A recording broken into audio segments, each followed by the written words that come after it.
Good morning! Tayo ay mag-harvest ng sitaw at tayo ay magigisa ng sitaw. This is my sitaw. Actually, sitaw is a long beans, guys, okay? Those who doesn't know, thank you so much for being here. We are harvesting our long beans. And there's another one over here. Ayan. Meron pa tayong isa. Ayan. Pero contemplation. Huwag muna natin yan kunin. Kasi medyo hindi pa siya hinog masyado. Some of this onions. Kasi napuputol lang siya. We don't want to waste it. We're harvesting the onions also that this is what we're gonna put in our onion meat. Ayan. That's our onions. And now we're gonna harvest this green beans. See how long that green beans? It's really long, guys. Ayan. Ayan. We are harvesting our other long beans. Ayan ang long beans natin. And we have another over here. But sabaw is not working right.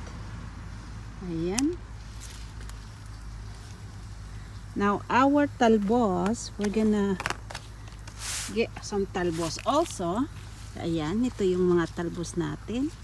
Ayan.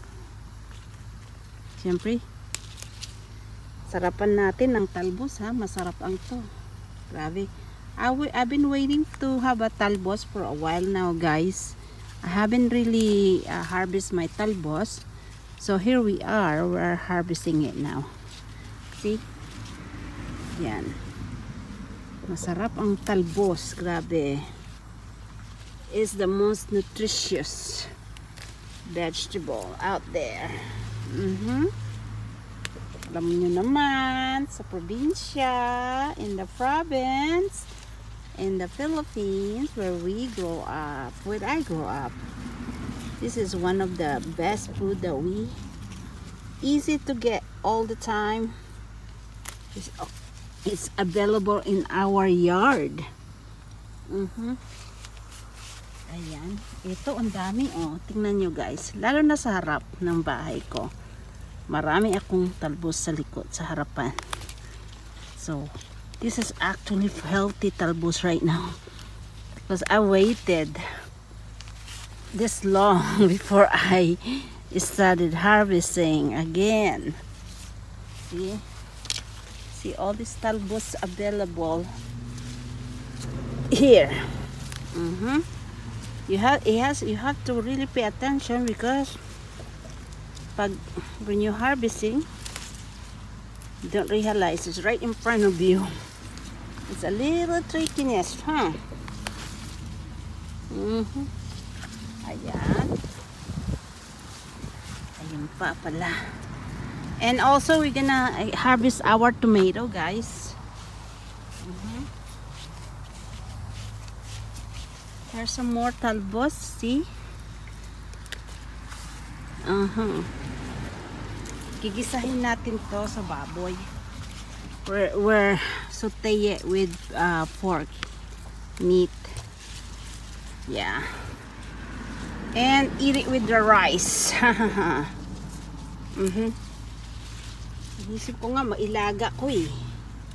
Kasi mas masarap. Ayan oh, tibong ang taba niya oh. Ang taba ng talbos niya, guys. And namumulaklak pa siya. Napaka-healthy pag namumulaklak yung yung talbusan mo. Healthy ang masarap ang ang gulay.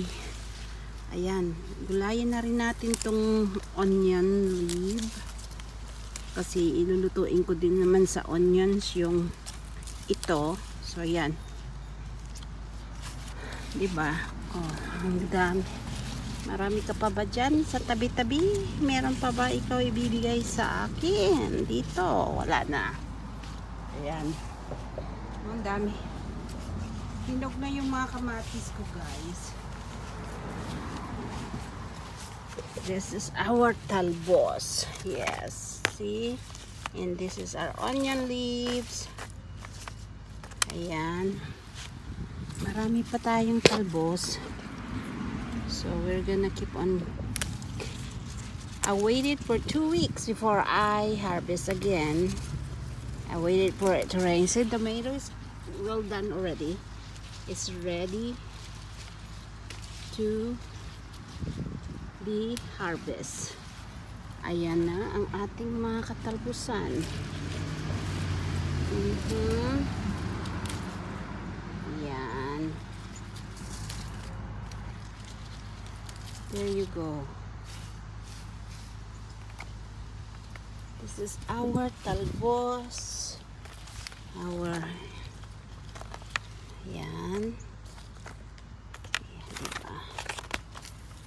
Ayan ang ating green beans. Ayan na. Marami na tayo.